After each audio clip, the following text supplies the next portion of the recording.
엘리야와 사르밧 과부의 이야기를 제가 몇 년 전에 했었어요. 기억을 하실지 모르겠네요. 엘리야의 능력 행함의 대표적인 이야기가 바로 오늘 읽은 이야기예요.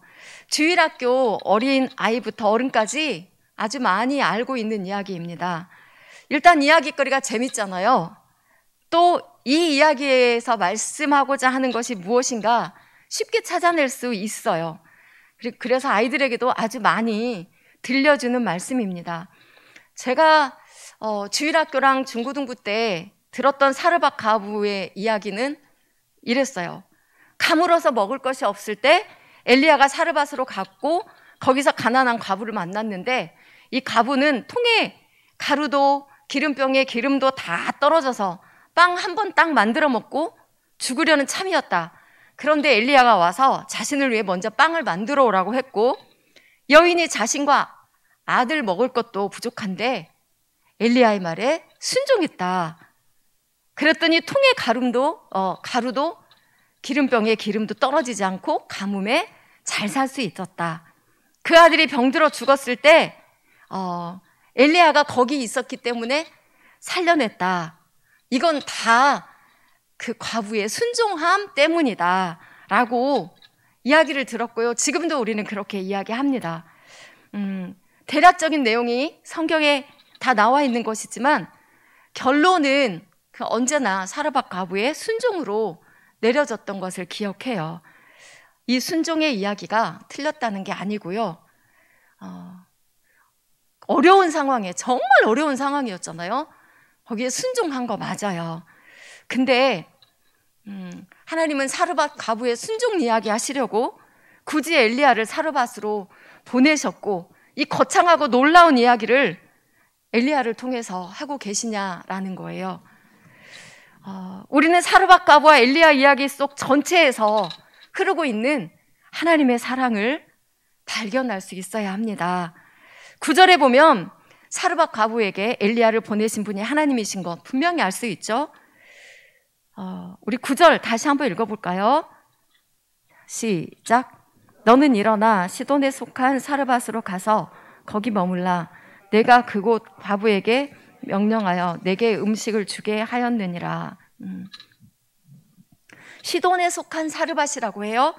시돈은 당시 바알 숭배가 최고였던 곳이었어요. 우리 16장 31절을 읽어볼까요? 시작.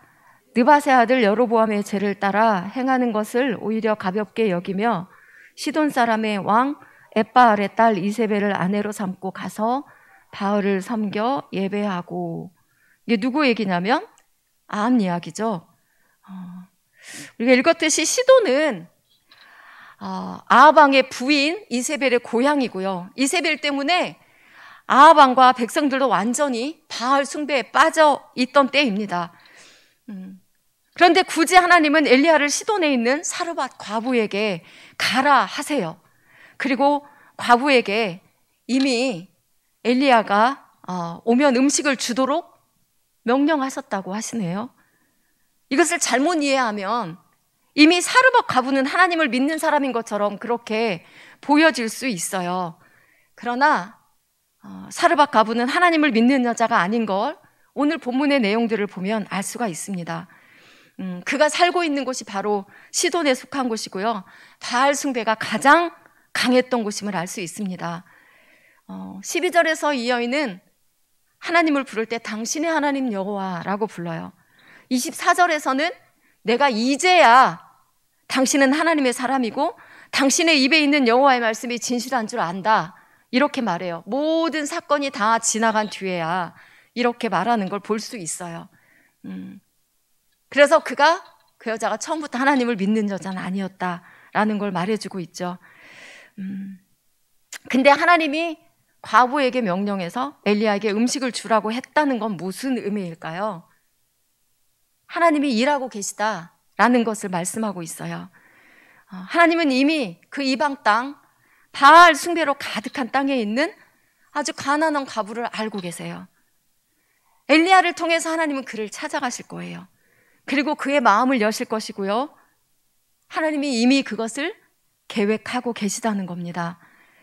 사르밧 과부 이야기에서 우리는 주로 사르밧 과부의 순종에 초점을 맞추지만 사실 이미 그가 순종하도록 하나님이 계획하고 계셨다라는 겁니다.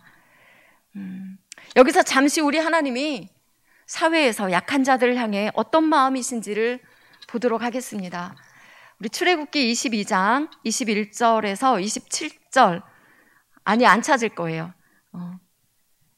보면 출애굽한 이스라엘에게 주시는 대표적인 약자 보호법이 바로 출애굽기 22장 21절에서 27절 말씀이에요. 거기 22장 21절에서 23절까지 이렇게 보면은 너는 이방 나그네를 압제하지 말며 그들을 학대하지 말라. 너희도 애굽 땅에서 나그네였음이라 라고 말씀하세요. 너는 과부나 고아를 해롭게 하지 말라. 네가 만일 그들을 해롭게 함으로 그들이 내게 부르짖으면 내가 반드시 그 부르짖음을 들으리라 라고 말씀하고 계세요. 굉장히 강력하게 하나님은 약자들을 향한 하나님의 마음을 표현하고 계십니다. 이 약자 보호법과 사르밧 과부에게 엘리야를 보내신 이야기가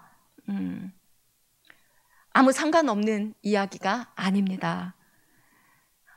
우리는 이 약자들을 향한 아버지의 마음을 알아야 하고 또 그 마음을 가져야 할 것입니다. 그래서 우리는 하나님을 객과 고아와 과부의 하나님이라고 표현합니다. 다시 본론으로 돌아가면 지금 사르밧 과부에게 엘리야를 보내신 하나님은 단순히 이 과부를 통해서 엘리야를 먹이시려는 목적만 갖고 계시지 않다는 거, 이거를 우리가 보아야 합니다.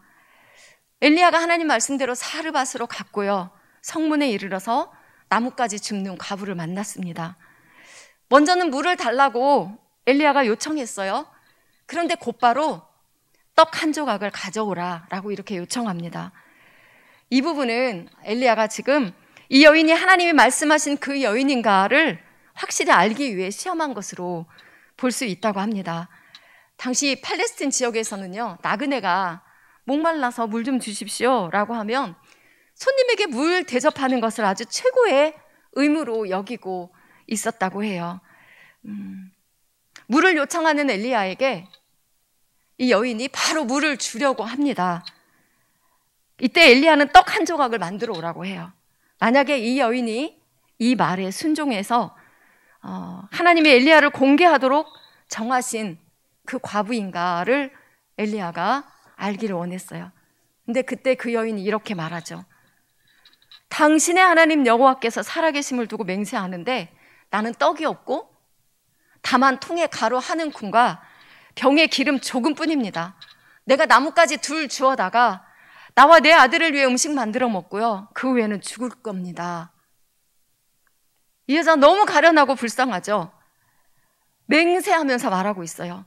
이제 마지막으로 겨우 나뭇가지 2개 만으로도 만들 수 있는 그 조금의 가루와 기름으로 음식 만들어 먹고 빵 만들어 먹고 이제 그 후에 우리는 먹을 거 없어서 죽을 예정이라고 이렇게 말하고 있어요. 정말 그 여자에게는 엘리야에게 나눠줄 작은 떡 한 조각도 없는 형편이었습니다. 아무런 소망도 없고 절망 가운데 빠져있는 여자예요. 이것이 그 여인에게 당한 현실이고 그런 여자에게 하나님이 찾아가신 겁니다. 단순히 엘리야만을 먹이고 섬기게 하려고 엘리야를 보내신 것이 아니라 절망 가운데 있는 과부를 향해서 하나님의 사랑을 보이신 겁니다. 엘리야를 보내셨고요, 하나님은 엘리야와 그 여인을 위하여 살아계신 하나님의 역사를 이미 시작하셨습니다. 엘리야가 그 여자에게 하나님 말씀을 전했어요. 두려워하지 말고 가서 먼저 그것으로 나를 위해 작은 떡 1개를 만들고 그 후에 너와 내 아들을 위하여 만들라. 이스라엘 하나님 여호와의 말씀이 나 여호와가 비를 지면에 내리는 날까지 그 통의 가루가 없어지지 아니하고 그 병의 기름이 없어지지 아니하리라 하셨느니라. 하나님의 말씀을 전하자 놀랍게도 이 사르밧 여인이 그 말에 순종하지요. 그리고 우리가 아는 대로 그 이후에 그 여인의 집에 통에 가루가 떨어지지 않았고 기름이 마르지 않았어요. 엘리야와 그 식구가 계속해서 먹게 되었어요. 그래서 우리는 항상 여기에 그 사르밧 과부의 순종에 초점을 맞추는데 그 여자가 순종했으므로 역사가 일어났다고 이렇게 말합니다. 물론 맞긴 맞아요. 순종한 거 맞아요. 그러나 하나님은 이 여인이 순종함으로 선지자를 공개하여서 선지자의 복을 받아서 잘 먹게 되었다, 이거 말씀하려고 이야기하고 계신 거 아니라는 거예요. 처음에도 말씀드렸지만 이 여인의 순종은 이미 하나님께서 계획하셔서 엘리야를 보내셨고요, 순종할 수 있도록 하나님이 역사하시고 일하신 거예요. 하나님은 이미 알고 계셨잖아요. 엘리야에게 네가 가서 여인에게 구하면 줄 거라고. 이 과부는 하나님을 아는 사람이 아닙니다. 여기서 안다는 건 믿음으로 하나님을 섬기는 분이 아니라는 말이죠. 물론 이방 여인이 하나님을 믿고 있지는 않지만 엘리야에게 당신의 하나님 여호와가 살아계심을 두고 맹세한다라고 하는 말 하기가 결코 쉽지 않아요. 이 여인은 하나님을 믿고 있지는 않아도 분명 하나님에 대해서 들었던 것을 인하여서 하나님의 살아계심을, 그 능력을 어렴풋이나마 알고 있었던 것으로 보여집니다. 그러나 분명한 건 이 여자에게 먼저 찾아오신 분은 하나님이시라는 겁니다.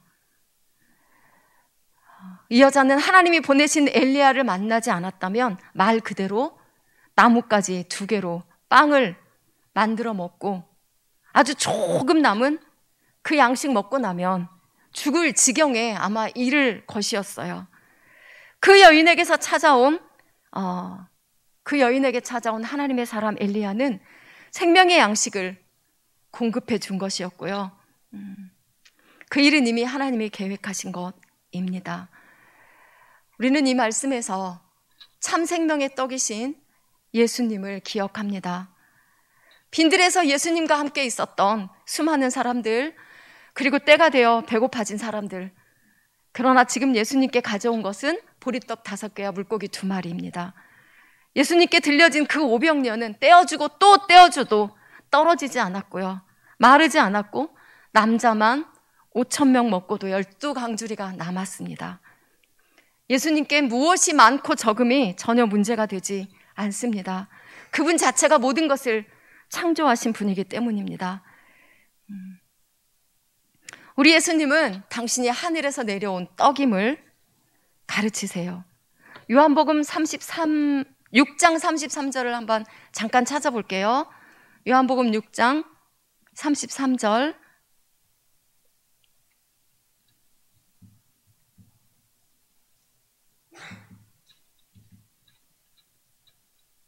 시작.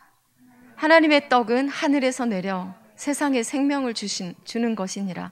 50절 읽어볼게요. 50절에서 51절 시작. 이는 하늘에서 내려오는 떡이니 사람으로 하여금 먹고 죽지 아니하게 하는 것이니라.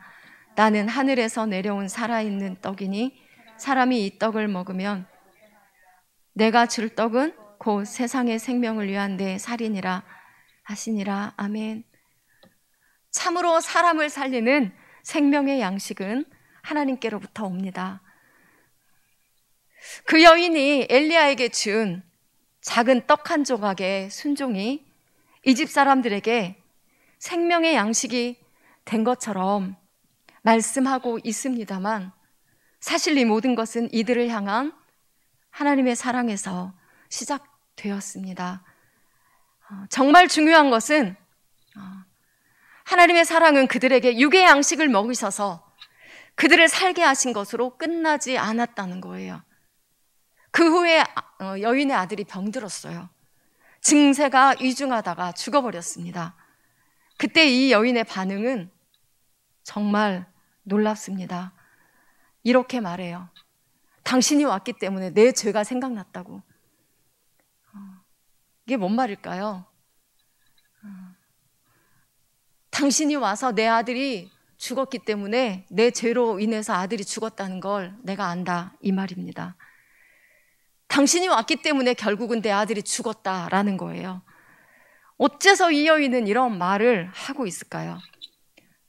이 여인은 매일같이 하늘에서 내려오는 양식을 먹으면서도, 맞잖아요, 매일같이 하늘에서 내려온 양식을 먹고 있었어요.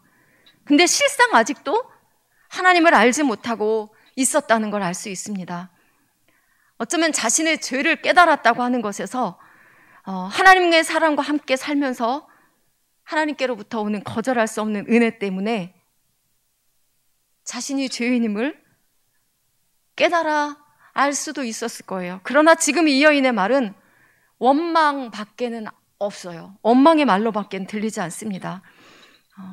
이 과부의 생각 속에 있는 신은 사람을 사랑하고 복되게 하시려는 신이 아니라 조금만 잘못하면 저주를 내리고 사람을 괴롭히는 신, 즉 이방신의 신과 조금도 다름없는 그 생각이 그 여인의 마음에 자리 잡고 있었다는 겁니다. 그래서 하나님도 그런 신으로 지금 오해하고 있고요. 엘리야, 당신이 나와 상관되지 않았다면 내 죄 때문에 내 아들이 죽을 일은 없었을 것이다, 이렇게 말하고 있는 겁니다. 요한복음 9장 3절에서 날 때부터 맹인으로 난 사람에 대해서 제자들이 예수님께 물어요. 이것이 누구의 죄 때문입니까? 라고 묻자 예수님이 대답하시죠. 뭐라고 대답하셨죠?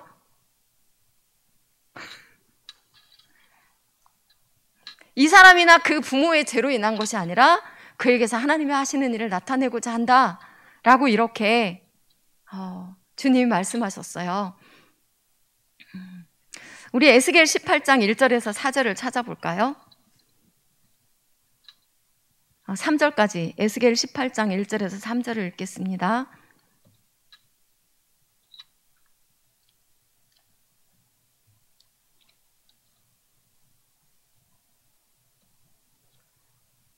시작.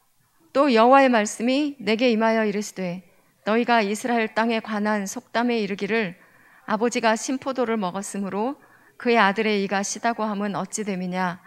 주 여호와의 말씀이니라. 내가 나의 삶을 두고 맹세하노니 너희가 이스라엘 가운데에서 다시는 이 속담을 쓰지 못하게 되리라. 아멘. 이 말씀은 이스라엘 백성들이 자신들은 죄가 없는데 조상들의 잘못으로 인해서 지금 자신들이 고난을 당하고 있다고 하는 데서 나온 말이에요. 그 말에 하나님이 노하셔서 하신 말씀입니다. 즉 하나님은 부모의 죄로 자식을 해롭게 하시려는 분이 아니라 그에게서 하나님의 일을 나타내려 하신다라는 거예요. 그러나 이 과부는 상당히 오랜 시간 동안 하나님이 채워주시는 그 양식을 먹었음에도 불구하고 결국 자신의 죄 때문에 아들을 죽게 했다는 말을 내놓습니다. 하나님을 오해하고 하나님을 알지 못하고 있기 때문이에요. 이 여인은 매일같이 그 통에서 떨어지지 않고 자신과 아들을 살게 해주고 있는 이 떡을 먹으면서 하나님에 대해 도대체 어떤 생각을 갖고 있었을까요? 매일같이 떨어지지 않는 그 가루와 기름으로 떡을 만들면서, 빵을 만들면서 무슨 생각을 했을까요? 엘리야가 여인에게 처음 말한 것처럼 작은 떡 하나만 가져오면 통에 가루도 기름도 떨어지지 아니할 것이라 라고 했던 그 말이 매일같이 현실로 이루어져서 지금 걱정 없이 먹고 있는 그것에 대해서 이 여인은 어떤 마음으로 살고 있었을까요? 이 여인의 반응은 광야에서 매일같이 만나를 먹이시던 하나님을 향해서 믿음 없는 반응을 보였던 이스라엘을 생각나게 합니다.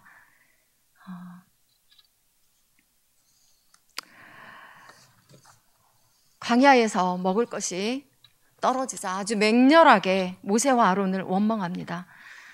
우리는 애굽에서 고깃가마 곁에 있었던 때, 떡을 배불리 먹었던 때 차라리 죽었으면 좋았을 것을.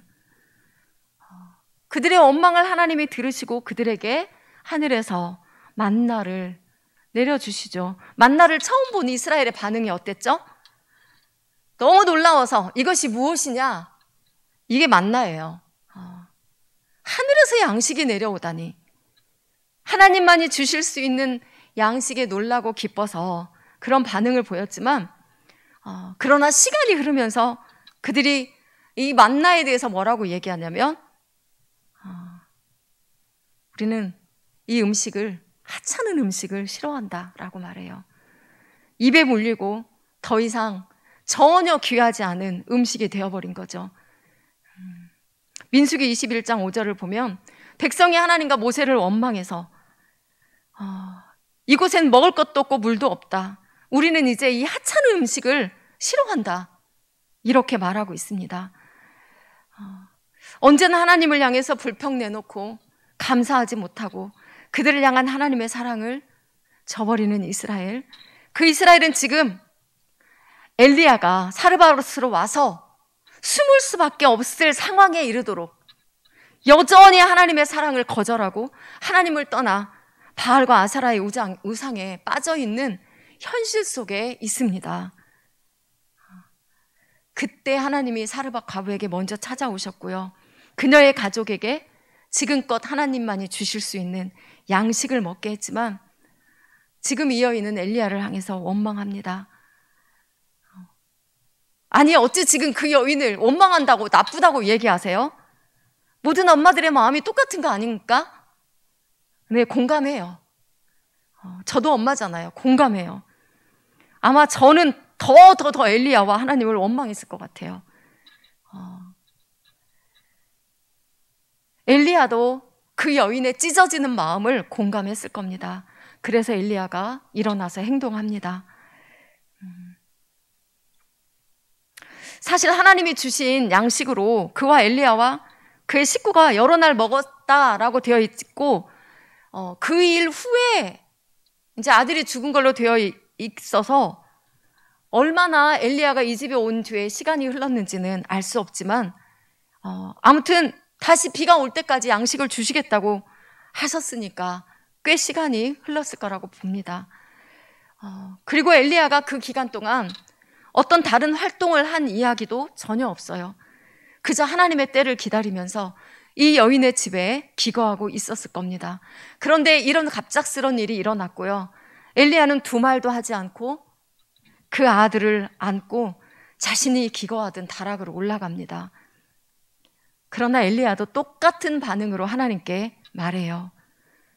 여호와여, 주께서 또 내가 우거하는 집 과부에게 재앙을 내리사 그 아들을 죽게 하셨나이까?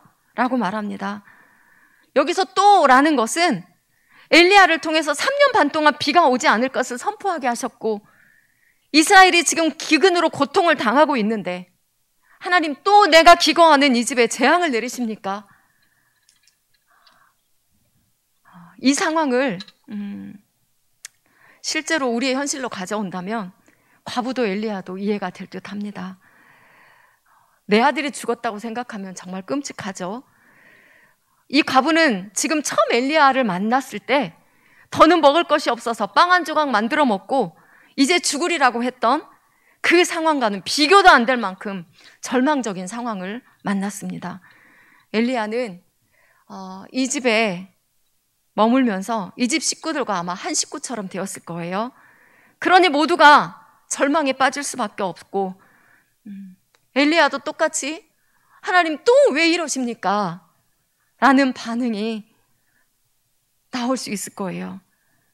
그러나 지금 이때에 하나님은 하나님의 행하심과 그리고 이 모든 일에 어떤 목적을 두고 계시는가 그것을 분명하게 밝히십니다. 엘리야가 또라고 원망 섞인 말로 하나님께 말하는데 하나님이 지금 이스라엘을 기근으로 고통받게 하시는 것은 근본적으로 그들을 향한 사랑 때문인 것을 이스라엘은 알지 못합니다. 사실 엘리야도 하나님의 부르심으로 하나님의 사람이 되었고요. 이 일들을 하고 있지만 아직은 진정으로 이 일을 행하시는 하나님의 마음을 알지 못하는 듯합니다. 이 과부에게 하나님의 육의 양식으로 채워주셨지만 하나님께서 이 집에 무엇을 주시기를 원하는지 아직은 아무도 알지 못하는 것 같아요. 그러나 어쨌든 엘리야는 지금 엘리야 자신과 이 과부의 집에 오직 하나님만이 소망이고 하나님만이 이 아이의 생명을 살릴 수 있음을 알기 때문에 정말 힘을 다해서 하나님께 기도합니다. 이 아이 위에 몸을 3번 펴서 엎드리고 여호와께 부르짖어 기도합니다. 3번의 수는 하나님의 완전수를 의미하기 때문에 오직 하나님만이 살리실 수 있습니다 라는 것을 의미하고 있어요. 하나님이 기도를 들으셨고요, 아이를 살리셨습니다. 과부의 기쁨이 어땠을까요? 우리의 상상을 뛰어넘어요. 자식이 죽었다가 살아난 것을 지금 눈앞에서 보는 어미의 심정 뭐라 표현 못하죠. 여기서 하나님의 이 과부를 향한 목적이 이루어집니다. 여인이 살아난 아들을 보면서 엘리야에게 고백합니다. 내가 이제야 당신은 하나님의 사람이시고 당신의 입에 있는 여호와의 말씀이 진실인 줄 압니다. 과부가 뭐라고 해요? 내가 이제야 라고 얘기해요. 내가 이제야. 지금껏 하나님의 통에 가루와 기름이 떨어지지 않게 해주시는 그 신비하고 놀라운 은혜 안에 살았지만 이 과부는 하나님께 대해서 어떤 마음을 갖고 있었는지 알 수가 없었어요. 처음에는 하나님이 채워주시는 양식이 놀라웠겠지만 시간이 지나면서 그것이 마치 당연한 것처럼 여겨지고 하나님께 대한 기쁨과 감사는 사라져버렸던 것 같습니다. 광야 이스라엘에게 만나가 나중에는 하찮은 음식이 되어버렸던 것처럼 우리 또한 우리 주 예수 그리스도의 십자가의 은혜가 그 은총과 사랑이 마치 당연한 것처럼 여겨지고 오히려 하나님의 복을 육신의 잘됨으로 여겨버리는 이 시대의 그리스도인들처럼 그렇다는 거죠. 우리 14절을 다시 읽어보겠습니다.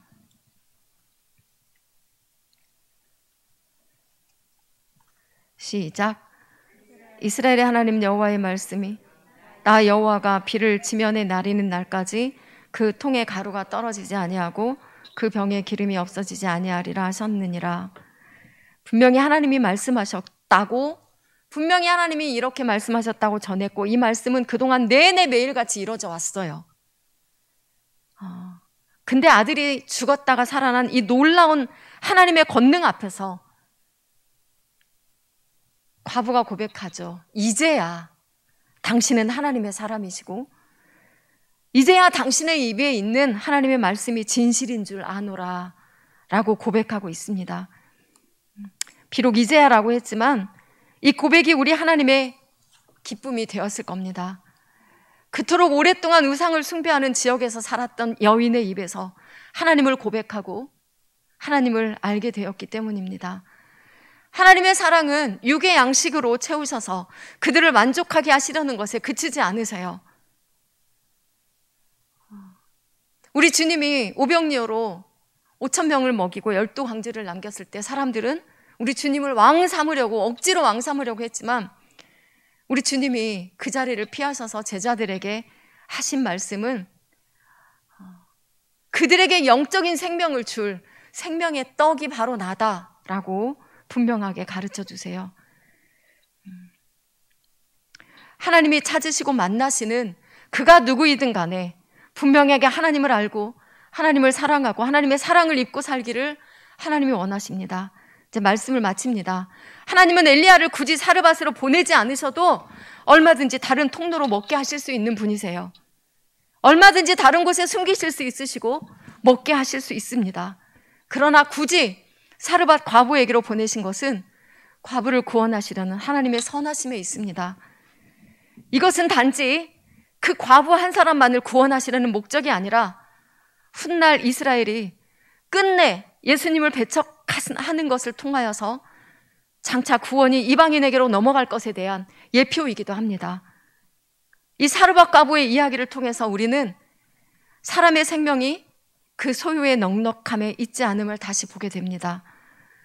이 과부는 먹을 것이 없을 때는, 다시 말해 육신이 곤고하고 어려움 만났을 때는 육신의 어려움이 해결되면 살 수 있을 것 같았지만 근본적인 사람의 생명의 문제는 하나님께 있음을 이제 비로소 알게 되었습니다. 사람이 떡으로만 살 것이 아니요 하나님의 입으로 나오는 모든 말씀으로 살 것이라는 주님의 말씀에 우리가 아멘합니다. 사르밧 과부의 이야기는 그녀의 순종에서 시작된 이야기가 아니라 성경 전체에 흐르고 있는 하나님의 사랑 이야기이고요, 구원의 이야기입니다. 이방 땅에서 죄로 죽을 수밖에 없는 우리를 찾아오시고 사랑하신 하나님 아버지의 사랑을 우리가 더 깊이 알고 더 깊이 알아서 주와 늘 깊은 사랑하는 우리가 되기를 원합니다. 우리 함께 결단송 하겠습니다.